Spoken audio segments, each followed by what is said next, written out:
अस्सलाम वालेकुम friends, welcome to my channel life delight Ziya. कैसे हैं आप सब? उम्मीद करती हूँ सब खैरियत से होंगे, ठीक होंगे। आज मैं आपके साथ बहुत ही अच्छा सा प्रोडक्ट शेयर करने वाली हूँ और बहुत ही अच्छे से जो सीरम है एक्टिव इंग्रेडिएंट वो उसके बारे में डिस्कस करूँगी। That is retinol. रेटिनॉल जो है बहुत इंपॉर्टेंट है हमारी स्किन के लिए, बहुत अच्छा है और ये जो है डेरिवेटिव फॉर्म है विटामिन ए की और इसके बहुत ज़्यादा बेनिफिट्स हैं हमारी स्किन के लिए। अगर आप 30 से अबव हैं, 35 हैं, 35 से अबव हैं, 30s में अगर आप चले गए हैं तो ये बहुत अच्छा प्रोडक्ट है, इसको आपको यूज़ करना चाहिए क्योंकि ये हमारे पास क्या इसके बेनिफिट्स हैं। ये इंप्रूव करता है हमारी स्किन पे कोलेजन को और रिड्यूस करता है फाइन लाइंस जो एज के साथ साथ हो जाते हैं।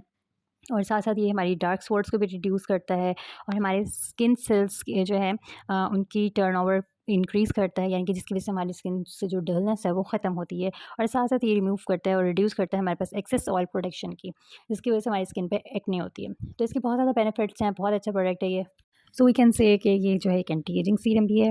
तो जब हम इसको यूज़ करते हैं तो समटाइम्स बहुत से लोगों को शिकायत होती है कि जी इससे हमारी स्किन की कंडीशन जो है थोड़ी सी वर्स हो गई है, डलनेस से आगे स्किन फ्लेकी हो गई है। उसकी रीज़न ये होती है कि जब हम इसको अप्लाई करते हैं तो हमारा जो सेल टर्नओवर होता है इंक्रीज़ होता है, उसकी वजह से हमारी स्किन जो है वो थोड़ी सी फ्लेकी सी हो जाती है और उसकी वजह से हमें इस तरह से फील होने लग जाता है। लेकिन आप इसको यूज़ करते हैं तो उसके कुछ अर्से के बाद आपको इसके रिजल्ट्स आपको नज़र आना शुरू हो जाएंगे।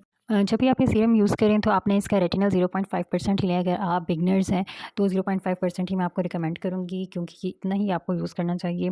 क्योंकि समटाइम्स ऐसा होता है कि 1% जो है वो आपकी स्किन टॉलरेट नहीं कर रही होती, तो अगर आप बिगनर्स हैं तो आपने 0.5% से ही स्टार्ट करना है, ठीक है। तो इसमें जो सारी डिटेल्स हैं सब कुछ इस पर मैंशन है बैक साइड पे कि आपने इसको किस तरह से यूज़ करना है। One more important thing is कि आपने इसको मॉर्निंग में यूज़ नहीं करना, हमेशा आपने इसको नाइट में ही यूज़ करना है। आपने अपना फेस क्लेंस करना है और उसके बाद आपने इसको नाइट पे यूज़ करना है। और जब भी आपने यूज़ करना है उसके बाद आपने ये सोचना है कि सनस्क्रीन बहुत बहुत बहुत इंपॉर्टेंट है। मतलब सनस्क्रीन अप्लाई करना बहुत इंपॉर्टेंट है। आपने मॉर्निंग में सनस्क्रीन लाजमी अप्लाई करना है, लेकिन जब आप नाइट में यूज़ करेंगे तो आपने नेक्स्ट डे जो है सनस्क्रीन लाज़मी लगाना है। वैसे भी सनस्क्रीन तो बहुत मस्ट है, तो आपने सनस्क्रीन लगाना है। अगर आपको समटाइम्स फ़ील हो कि आपकी जो है स्किन डार्क होती जा रही है, कॉम्प्लेक्शन डार्क हो रहा है, तो आपने इसका मतलब है कि आपकी सनस्क्रीन जो है आप आफ्टर 2 आवर के बाद इसको रिपीट करें, तो आपका सनस्क्रीन का एप्लीकेशन बहुत ज़रूरी है। तो आपने इसको किस तरह से यूज़ करना है, फ़र्स्ट ऑफ़ ऑल आपने क्या करना है, फर्स्ट वीक में जो है आपने वंस आपने इसको अप्लाई करना है या देन आप नेक्स्ट वीक इसको ट्वाइस कर दें और देन आपने हर अल्टरनेट नाइट्स में आप इसको यूज़ करें। इसको यूज़ करने के बाद मॉइस्चराइज़ेशन जो है बहुत इंपॉर्टेंट है। मॉइस्चराइज़ अपनी स्किन को 2 टाइम्स करें डे के अंदर और वही बात अगेन मैं रिपीट करूँगी कि स्ट्रिक्टली मैं आपको कह रही हूँ कि सनस्क्रीन ज़रूर अप्लाई करें। नेक्स्ट थिंग जो ये है कि जब आप ये रेटिनॉल जो सीरम यूज़ करते हैं ना, तो इसके साथ आप किन-किन चीज़ों को यूज़ नहीं कर सकते, यानी कि आप लेयरिंग नहीं कर सकते हैं। यानी कि अगर आपने किसी दिन एक्सफोलिएशन की है तो उस दिन आपने ये वाला सीरम यूज़ नहीं करना, रेटिनॉल को आपने यूज़ नहीं करना। और अगर आप यूज़ कर रहे हैं कोई ऐसा प्रोडक्ट यानी कि सैलिसिलिक एसिड के साथ आपने इसको यूज़ नहीं करना, कंबाइन नहीं करना, लेयरिंग नहीं करनी। ग्लाइकोलिक एसिड के साथ आपने इसकी लेयरिंग नहीं करनी, बेंज़ोइल पेरोक्साइड के साथ आपने इसकी लेयरिंग नहीं करनी और विटामिन सी के साथ भी लेयरिंग नहीं करनी।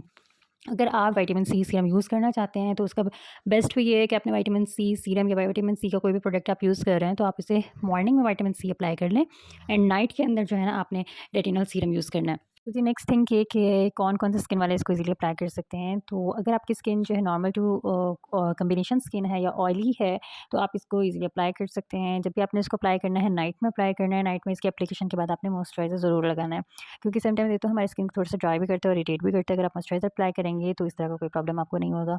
अब ड्राई स्किन तो आपने क्या करना है, सैंडविच टेक्निक यूज़ करनी है। सैंडविच टेक्निक में ये है कि आपने पहले मॉइस्चराइज़र अप्लाई करना है एंड देन आपने रेटिनॉल सीरम यूज़ करना है। रेटिनॉल सीरम यूज़ करने के बाद आपने अगेन जो है मॉइस्चराइज़र अप्लाई करना है। और if you have a sensitive skin तो मैं आपको कहूँगी प्लीज़ आप अपने डर्मेटोलॉजिस्ट से कंसल्ट करें। अगर वो आपको रिकमेंड करते हैं तो आप ये ज़रूर यूज़ कीजिएगा। वन मोस्ट इंपॉर्टेंट क्वेश्चन जो अक्सर लोग पूछते हैं कि हेयर प्रोडक्ट लेके कब तक इसके रिजल्ट्स शो होना शुरू हो जाएंगे, तो मैं रेटिनॉल के बारे में मैं कहूँगी कि अगर आप रेटिनॉल यूज़ करते हैं ना तो इसका 6 मंथ्स के बाद आपको जो है ना परफेक्ट वाले जो मतलब रिजल्ट्स हैं वो शो होना स्टार्ट हो जाते हैं। अगर आपकी स्किन मतलब कि कम डैमेज है, कम उसमें इश्यूज़ हैं तो बहुत जल्दी आने स्टार्ट हो जाएंगे, लेकिन जो है आपको एटलीस्ट मतलब 6 मंथ्स तो मस्ट है ना, मतलब 6 मंथ्स के बाद आपको इसके बहुत अच्छे से अमेजिंग से रिजल्ट जो है शो होने स्टार्ट हो जाते हैं। और ये 30 ml की बॉटल है और ये इजीली आपकी चल जाती है क्योंकि इसमें आपने 1 ड्रॉप या 2 ड्रॉप ही मैक्सिमम आपको इसके अप्लाई करने होते हैं। तो 1 ड्रॉप इसका समझे इनफ होता है और अपनी स्किन पे थोड़ा-थोड़ा करके अप्लाई कर लेना होता है। सो ये थी आज की मेरी वीडियो। अगर आपको मेरी वीडियो पसंद आई है तो प्लीज़ चैनल को लाइक, शेयर एंड सब्सक्राइब ज़रूर करें। और अगर आपको कोई क्वेश्चन करना है तो प्लीज़ कमेंट सेक्शन में ज़रूर क्वेश्चन करें, मैं इंशाल्लाह ज़रूर रिप्लाई करूँगी। मिलते हैं नेक्स्ट वीडियो में, टिल देन अल्लाह हाफ़िज़।